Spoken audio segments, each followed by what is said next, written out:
Hello guys, j'espère que vous allez bien. Bienvenue chez Ladoa. It's about everything. Cette fois-ci, j'ai vu un petit clip passer et je me suis dit, on va en jaser. Parce que souvent, on nous a tellement conditionnés à être la bonne femme, à être la femme de galère, à prendre l'homme. Je dis pas d'aller chercher l'homme qui est déjà toute faite, qui est déjà arrivé, mais on nous conditionne limite que c'est mal de réclamer un minimum de l'homme. Au contraire, c'est même nous qui devons le donner. Et puis, je n'ai pas de problème nécessairement de donner, mais tout vient avec quelque chose. Et souvent, on s'est rendu compte que ce soit autour de nous, par nos grandes tantes avant nous, les grandes dames avant nous, qui sont allées dans cette pratique, elles ont été brisées, trahies et traumatisées. Donc, est-ce qu'on doit continuer de faire ça comme ça, d'engendrer ça, ou c'est pas le moment de briser le cycle? On est chez la Doua, it's about everything.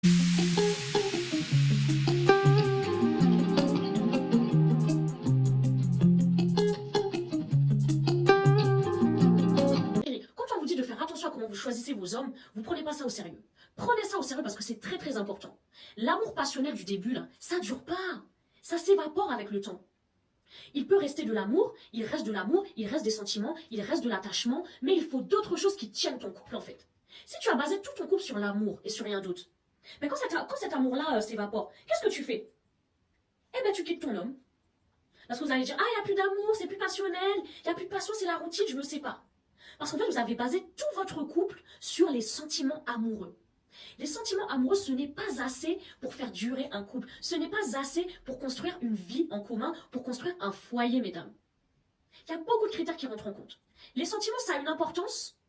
Guys, c'est aussi simple que ça. Tu es avec ton partenaire, ce qui n'investit pas en toi, comme le temps qu'il t'investit pas, comment il est avec toi, il n'investit pas, les plans qu'il ne prépare pas avec toi, il va le faire en quelque d'autre. Combien de femmes que j'ai vu des histoires que des femmes sont restées des années avec leur type de galère. Elles se sont sacrifiées, elles ont dit non chérie, t'as pas besoin d'investir en moi j'en demande pas beaucoup, t'as pas besoin de m'amener sortir, t'as pas besoin de me donner des paillettes, t'as pas besoin de me faire rêver, t'as pas besoin de rien faire en moi, je ne demande pas beaucoup parce que je suis une bonne femme. Chérie, non, amène-moi pas sortir, viens chez moi, je vais te préparer à manger, je vais aller faire mon épicerie, te préparer tes meilleurs plats même, chérie. C'est quoi ta cuisson que t'aimes? Parce qu'on est une bonne femme, donc on fait l'épicerie, on lui prépare à manger pour le permettre d'économiser. Donc lui économise son argent, on est fiers de nous. On va être là, le type, il vient, il dit, j'ai tel problème financier et tout. On va être disposé pour dire, t'inquiète bébé, je peux t'aider. Ah, je vois chérie, t'as pas de l'argent pour prendre ta telle formation. Ça serait impossible avec cette formation-là, tu pourrais avoir ça. T'inquiète bébé, je vais t'aider. On a pu voir des femmes même arriver à prendre leur argent, le donner à la famille de cet homme-là. Combien de femmes ont fait ça? L'erreur.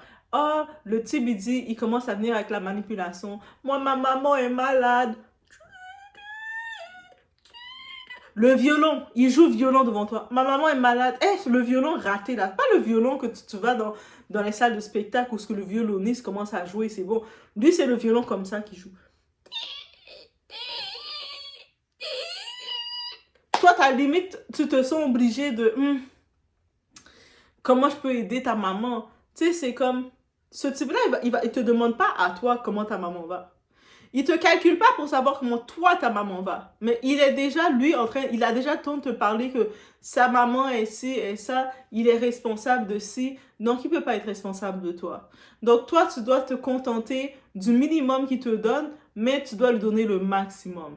Après, tu vas t'étonner que avec ce type-là, c'est terminé parce que quand ce type-là s'est ressourcé, il était avec toi, il s'est amusé, il a profité de ton corps, de ton temps, il t'a fait te sacrifier dans des projets. Toi, tu avais tes projets, tu as mis un petit peu tes projets de côté, tu t'es sacrifié pour lui. Il a même osé te faire de la jalousie, c'est-à-dire tu avais tel projet pour aller rencontrer tel type pour des projets qui pouvaient être professionnels. Il t'a même amené à te sacrifier pour ça, à te déranger dans tes projets en te disant tu dois me donner du temps, tu dois me donner du temps. En plus de prendre ton argent, du temps, ton énergie et tes conseils, il a tout pris. Et par la suite, quand lui, il a eu un bon coussin financier parce qu'il profitait d'une femme sans avoir à investir en la femme, en plus de ça, cette femme-là, tu l'as même fait des prêts parce que maintenant, on est rendu à combien de femmes qui font des prêts? On a vu une vague depuis 2025, beaucoup de ces influenceuses qui montraient leur couple de rêve, qui, quand ça ne marchait plus, elles sont venues devant leur caméra comme ça. Et le gars là, c'est un menteur, faut pas le croire, hein. C'est moi qui dépensais tout. Quand vous avez vu nos voyages, quand vous avez vu dans des gros restaurants, quand vous avez vu avec même ces vêtements qu'il portait, qui s'affichaient, c'est moi qui nourrissais le coco. Moi, il vivait dans la maison, c'est moi qui payais tout. On voit ces femmes-là qui exposent ça et puis on se dit, mais c'est pas vous qui nous avez pendant des années, quand vous étiez avec ce type-là, vous nous avez montré le contraire. Vous avez voulu nous faire croire et nous complexer que, ah, mais toi aussi, t'es trop difficile, hein. Tu sais, tu dois accepter de prendre ton gars et puis le torcher. Et là, maintenant, quand vous vous rendez compte que la formule que vous avez prise ne fonctionne pas, c'est encore vous qui venez nous exposer le tout. Et nous, on est là comme ça. Ah. Ah. Et on a aussi certains de ces gars-là dans l'école qui vont venir avec le speech. J'avais ce type-là. Il vient déjà avec son speech en étant que moi là, les femmes, ils demandent toujours, moi, ils me demandent ci, ils me demandent ça, mais moi, j'ai plein de choses à payer. Il commence à me parler de ses factures. Moi, dans ma tête, je suis comme, ok. Moi, j'ai toutes mes factures à payer, mais qu'est-ce que tu veux? C'est bienvenue dans la vie d'adulte, paye tes factures. Moi, je t'ai rien demandé. C'est toi qui penses que je t'ai demandé quelque chose, mais je t'ai rien demandé. Je t'écoute, tu me parles de tes factures. Est-ce que tu t'attends à ce que je te dis, chérie, t'inquiète, on va faire un prêt? Moi, je te laisse parler, puis je te fais juste en mode, ah ouais, c'est vrai. Ma mère est malade, je dois arrêter avec elle pour la torcher. Ah, mais c'est beau. Mais toi, tu m'as pas demandé, moi, ma mère, elle était comment? Donc, toi, tu peux parler que ta mère, elle est là, tu dois rester là pour l'aider.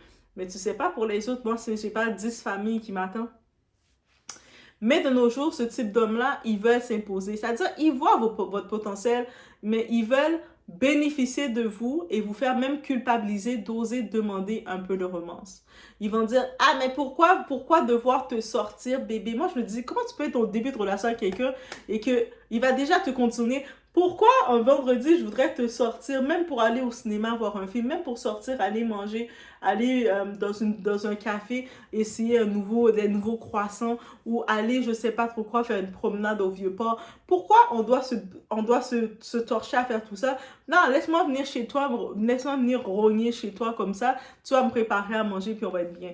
On va pas être bien, toi tu vas être bien. Chez moi, c'est mon espace et ça, il faut, 2025, mesdames, on doit être clair dessus. L'homme, il vient à peine de rôder dans ta vie, il veut déjà commencer à regarder, je vais venir chez toi, je vais m'installer, je vais être bien, tu vas pouvoir prendre le Netflix, on va pouvoir rester installé chez toi. Mais non, moi je suis chez moi, je suis bien. Est-ce que je t'ai dit que je voulais un colocataire? Toi, tu t'es déjà présenté dans ma vie en disant que tu n'allais rien apporter dans ma vie, mais par contre, tu veux maintenant, en sachant que tu vas rien apporter dans ma vie, que je te laisse rentrer comme ça dans ma vie, mais qu'est-ce que je vais faire? Je vais laisser rentrer comme ça dans ma vie. Tu m'as déjà dit que tu n'allais rien m'apporter. Tu m'as laissé savoir que je ne vais rien t'apporter. Je ne vais rien te donner. C'est direct, je te donne rien, je n'ai rien à te donner, Doa, mais par contre, je veux venir déranger ta vie. Je veux être une distraction pour toi. C'est-à-dire que si tu vois, Doa, elle a dit, je dois étudier, je dois préparer mes trucs. Toi, tu m'appelles, tu deviens une distraction. Ah, qu'est-ce que tu fais? Mais pourquoi je dois me répéter? Je ne dois pas me répéter 2, 3 fois. Dès que je commence à me répéter, après 2 fois, je suis déjà fatiguée. Je suis déjà étourdie. J'ai comme peut-être c'est le côté taureau en moi, le côté lion. Si vous connaissez les signes astrologiques, dites-moi si c'est le côté taureau en moi qui n'a pas cette énergie pour poursuivre ou c'est le côté lion. Parce que je sais que les lions sont très explosifs aussi. Donc, je commence à me demander, oui, je suis ascendant lion, taureau. Et puis, même si on comprend l'astrologie ou pas, qu'on regarde les caractères, ça décrit quand même ma personnalité. Mais je me dis, c'est un des deux qui fait peut-être les deux. Mais bref, je peux pas. Moi, c'est comme, j'y vais aussi dans le même sens. Souvent, ces hommes-là, ils vont dire, moi, je veux une femme qui est indépendante, qui ne dépend pas trop de moi, qui fait ses affaires et tout. Mais en même temps qu'ils réclament la femme indépendante qui ne dépend pas trop d'eux et qui se débrouille à sa guise, ils réclament aussi que cette femme qui se débrouille, quand je dis indépendante, moi je vais remplacer le mot indépendante par responsable d'elle-même. Responsable comme étant adulte, donc responsable de payer sa maison, responsable de payer sa nourriture, responsable de payer ses soins, ses bien-être. Donc ça veut dire si elle a quoi que ce soit, elle a besoin d'Advil, n'importe quoi, elle est responsable de ça. Et ça, c'est le but d'un point de vue adulte, que tu n'as pas le choix de devenir responsable. Même un adulte qui peut avoir certaines difficultés, il n'est pas responsable. Quand il est encadré, il reçoit un service d'accompagnement, c'est pour justement être responsable. Mais ça veut dire que ces hommes-là, ils vont réclamer que cette femme-là soit responsable de ses propres trucs. Moi, je veux pas que tu comptes sur moi pour que je commence à te payer des trucs, je vais pas le faire. Ils te disent ça. Mais par contre, en même temps, ils veulent que tu sois dépendant de perdre ton temps avec eux. Eux autres te disent, moi, je veux pas que tu dépendes de moi dans rien, mais tu sois dépendant de... Le matin, tu dois te lever pour aller dans tes cours, par exemple, puis ta responsabilité, c'est de texter ce bâtard qui est en train de dormir. Allô, coucou, bon matin. Hey, 2-3 fois, ça peut me dire de faire ça, mais rapidement, je vais me tanner. Rapidement, je retourne dans ma propre routine. Je finis mon cours. Après mon cours, j'ai d'autres activités à faire. Peut-être je vais passer à la bibliothèque, je vais faire mes choses. Peut-être je vais passer manger quelque chose. Et c'est tard. Donc, quand tu es dans une relation avec un homme qui s'attend à ce que tu sois dans tes affaires et lui, tu n'as pas à compter sur lui, maintenant, il n'a pas non plus à compter que tu arrêtes ta vie pour venir à lui parce que mes activités, c'est pour justement créer, mais pour pouvoir subvenir à mes besoins. Tu ne subviens pas à mes besoins, bro. Ça veut dire pourquoi maintenant je dois arrêter mes activités pour essayer. Au contraire, je dois chercher tous les moyens qui sont bons pour subvenir à mes besoins. Parce que tu ne subviens pas à mes besoins. Tu ne sais même pas si le matin j'ai mangé ou pas. Et là, tu t'attends déjà à ce que je t'appelle ou que je te texte le matin. Ça veut dire que tu sais même pas si je suis pas en faiblesse. Et même quand des fois, j'aime ça dire à ce genre de bâtard-là, « Ah, puis, t'as mangé aujourd'hui? » « Non, j'ai rien mangé. Je suis affamée. » J'ai dit ça comme ça, pas que j'attends rien d'eux, juste pour leur dire ça. Non, j'ai rien mangé. Et puis tout de suite, ils ont fini de demander cette question-là. Je sais même pas pourquoi ce genre d'homme-là, il pose cette question-là. Pourquoi tu demandes à la femme si t'as mangé ou t'as pas mangé, quand tu sais que t'as rien à contribuer dans sa vie? Demande-lui pas. Passe à autre chose. Tu dis, puis comment a été ta journée? Et puis là, ça va un sujet. Les petites conversations comme ça, rapidement, ça me prend un temps et ça me saoule. J'ai la patience de 24-48 heures. Après ça, je me dis, ça me saoule.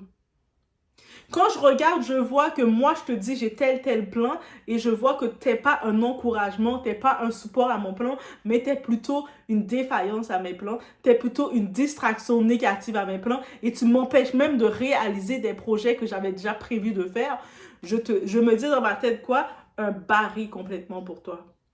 Pourquoi tu vas être dans ma vie si tu contribues? Je ne peux même pas compter sur toi que ce soit dans rien du tout. Mais en quoi tu vas contribuer dans ma vie? Oui, je vais faire ma journée, je vais me lever. Et puis, si ça ne me dit pas de t'appeler pour parler, pour rester des heures à parler de la même chose. Au début, ça peut être drôle. Une journée, ça peut être drôle. 2 journées, c'est OK. Mais quand je sens que je commence à manquer mon sommeil, crois-moi, je suis fatiguée. Je suis comme ça. Je suis fatiguée. Ah, mais tu ne m'as pas appelé. OK. Ben, tu sais que en plus, surtout quand je dis, moi, je suis très transparente de mes choses. Je fais ça, voici mes priorités. Tu sais, c'est ça que je te dis. Je vais aller faire mes travaux. Ce type-là, il m'a tellement énervé, ce type-là. Peut-être en même temps, cette vidéo, je le fais même pour lui. Je dois faire mes travaux. J'ai tel travaux à faire par la suite. Je dois étudier pour tel examen. Ensuite, je dois faire telle chose.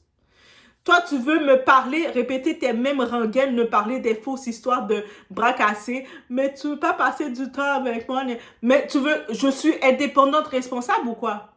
Donc, en étant indépendante responsable, j'ai pas le temps de t'écouter parler de tes rengaines. Ça, c'est les hommes qui se sont mis responsables de la femme. Ils savent que chérie, t'as pas à t'inquiéter.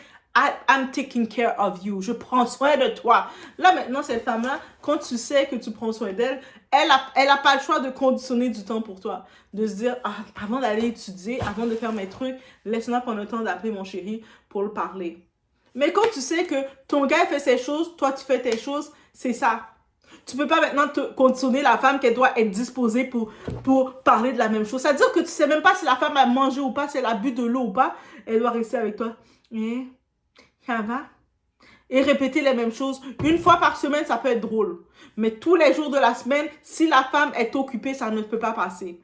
Quand la femme n'est pas occupée, elle a beaucoup de temps libre, ça peut passer. Mais quand tu te mets avec une femme qui sait qu'elle a des projets, peu importe la situation que tu vois qu'elle est à droite assis, elle fait ça, elle fait ses projets, et elle doit toujours te répéter que pourquoi elle fait ses projets.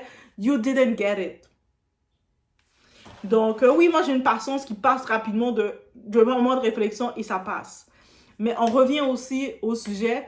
Donc, mesdames, vous choisissez de prendre un homme de galère. C'est-à-dire que vous arrivez, par exemple, vous prenez un homme sans papier. Vous prenez l'homme qui n'a pas de papier, quand je dis pas de papier, il n'a pas de régularité au pays, donc il travaille en bas de la table, il fait ses petits trucs. C'est votre choix de le prendre. Mais sachez que quand vous prenez un type comme ça, il ne vous aime pas. Il ne vous aime pas.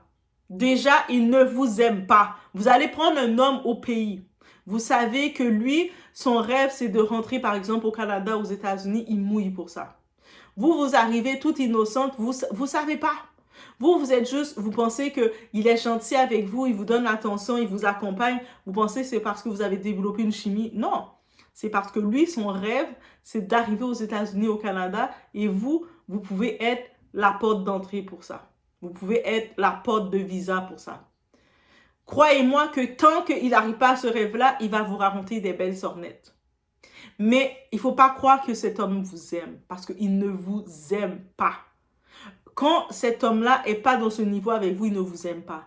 Vous décidez malgré tout de lui donner une chance, peu importe votre cœur, votre intérêt, votre niveau de bénévolat. Vous décidez de donner une chance, de tenter quelque chose avec lui. Devinez quoi? Ce type que vous allez torcher aujourd'hui, demain, dès qu'il a un minimum de quelque chose, c'est lui qui va vous bousculer et puis il va trouver que vous n'étiez pas de son goût et j'en passe et j'en passe. Donc, il ne faut pas se créer des attentes. Ah, mais parce que... Non, il ne faut pas se créer des attentes. Ça peut être direct, catégorique, mais il ne faut pas se créer des attentes. Parce que trop souvent, on se crée des attentes. Mais moi, je l'ai investi, j'ai tout donné. T'as tout donné de quoi? Mais je l'ai sacrifié pour lui, j'ai donné de l'argent, j'ai fait des prêts pour lui, j'ai fait ci, j'ai fait ça.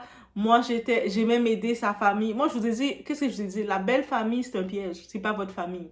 Ses amis sont pas vos amis. Sa famille, c'est pas votre famille. On a le respect, on se respecte dans la limite du possible. Bonjour, ça va bien? Oui, coucou. Ah, mais je suis passée, j'ai amené un panier de fruits. Voilà le panier de fruits, et c'est tout. On reste, on se donne une distance. On commence pas à se dire, ah, il m'a présenté à sa mère elle m'aime. Sa mère, elle t'aime de quoi? T'as pas une mère? T'as manqué tellement d'amour de ta mère que tu vas chercher les mamans partout des gens? Non, demandez à Dieu de vous libérer de tout ça. C'est ce besoin de carence affective. Je sais que dans les familles afro, beaucoup les parents, ils n'ont pas appris à donner l'attention à leurs enfants. Eux autres, ils pensaient que comment donner l'attention à leurs enfants, c'est d'acheter des beaux vêtements, de les mettre dans des écoles, de mettre la nourriture dans la maison et c'est suffisant. Combien de ces parents afro dans cette école-là, ils ont pris le temps de, par exemple, s'asseoir et venir jouer avec leur enfant un samedi. Un samedi où t'es là, au lieu de dormir, faire ta grasse matinée, faire tes trucs, tu viens t'asseoir avec tes enfants, tu dis « Hey, on va aller tel endroit, préparez-vous » et qui viennent chiller avec les enfants. Beaucoup de ces enfants-là, dans ces foyers d'afro, où les sorties qu'ils ont faites avec leurs parents, c'est aller à l'épicerie. Et les parents les parlaient bien bête, bien mal, parce que les parents, c'est des petits cochons quand ils parlent à leurs enfants. « Hey, va faire ça! Tiens le chariot! Va chercher ça! Hein? Hein? » Après, c'est cette relation qu'ils ont avec leur enfant. Après, quand l'enfant grandit, devient ado et puis commence à devenir adulte, l'enfant est distant avec eux, mais il a le sentiment d'obligation parce que c'est le parent. Et le parent, dès qu'il voit l'enfant commence à travailler, à avoir ses boulots, l'enfant a 16, 17, 18 ans, il commence à avoir ses premiers boulots, travailler au McDonald's ou je ne sais trop où, le parent, il va déjà vouloir taxer l'enfant. Maintenant que tu travailles sur mon toit, tu dois payer une allocation. Mais tu n'es pas libre chez toi parce que c'est chez moi. Tu dois me payer une allocation et en plus de ça, tu dois suivre mes règles parce que c'est moi le boss, c'est chez moi. Donc, c'est ce schéma qu'on a et puis on reproduit dans les relations. Là, maintenant, quand on arrive dans cette condition-là, dans les relations, on va faire des choix, surtout pour les femmes qu'on impose à la femme. Vite, mets-toi avec un homme. Oui, l'homme, il ne te doit rien, il doit rien faire pour toi et j'en suis consciente et je l'accepte. Moi, je suis pas quelqu'un qui demande rien de l'homme. Même au contraire, je reste toujours sceptique qu'un homme va donner quelque chose. Je prévois déjà la fin avant le début. Moi, je prévois déjà la fin. Dès que je regarde 2-3 signes de toi, je fais les 1+1. Pour moi, je suis déjà rendue à la fin, à la conclusion. Mais par contre, il y a des fois, pourquoi je prévois la fin? Parce que je vois le pattern, je vois le schéma de beaucoup de ces hommes-là. Ils viennent, Il réclame, je veux pas avoir aucune responsabilité avec toi, mais je veux que tu sois codépendant de moi émotionnellement. Je veux que tout ton esprit soit envers moi. Mais mon esprit ne peut pas être envers toi. Mon esprit est envers mon travail, mon patron. Oui, mon patron qui me paye, mon paycheck que je reçois, mon esprit est envers ça. Mon esprit est envers mes cours. Le collège que je sais que tel diplôme va me permettre d'accéder à tel niveau, mon esprit est envers ça. Oui, mon esprit est envers tout ce qui me permet d'acquérir mes niveaux. Toi, mon petit con, tu ne m'amènes pas à ce niveau-là. Oui, de temps en temps, on peut donner 2-3 blagues ensemble et tout, mais ça ne m'amène pas à ce niveau-là. Ça va plus me fatiguer qu'autre chose. Et c'est la réalité. On reste dans cette réalité, gars. Je vous laisse sur ce. On se retrouve aux prochaines vidéos. Donc, oui, on va faire des vidéos percutantes. Non, on fait des vidéos percutantes. On doit commencer à percuter. Je vous laisse sur ce. Les filles, vous savez la vidéo TikTok que j'avais faite où je disais que si un homme ne dépense pas pour toi, il ne t'aime pas et que plus tu fais dépenser un homme, plus il est attaché à toi. J'ai reçu plein de commentaires d'hommes, bon après eux je les calcule même pas, mais bref, mais aussi de femmes qui disaient oui, non, c'est pas bien d'être comme ça, moi je suis simple, il faut être une femme simple et tout. Mais go là, qui a des femmes simples. Vous savez que l'argent que vous faites pas dépenser à votre homme là, c'est une autre qui le fait dépenser cet argent. L'argent que tu ne fais pas dépenser à ton homme, c'est une autre femme qui le fait dépenser cet argent. En fait, quand tu es là à vouloir le faire économiser sur tout, tu es là à vouloir faire en sorte à ce qu'il dépense rien pour toi. Non, non, c'est bon, j'ai besoin de rien. Tu fais la meuf qui a besoin de rien. L'argent que tu le fais économiser là, il le dépense sur une autre. Il le dépense sur une autre qui, elle, demande de l'argent, qui, elle, a besoin de son argent. Et c'est réel, mégo. Vous êtes beaucoup à être là, vous êtes dans des couples avec des hommes, vous faites là, vous payez la moitié des factures, vous payez tout en moitié, tout 50-50, vous payez vos trucs par vous-même, vous voulez jamais que votre mec dépense de l'argent pour vous. Du coup, il économise beaucoup sur votre dos, en fait. Je sais pas si vous vous en rendez compte. Ben, cet argent-là qu'il économise, il met bien des autres go dehors avec cet argent-là. C'est réel, mégo.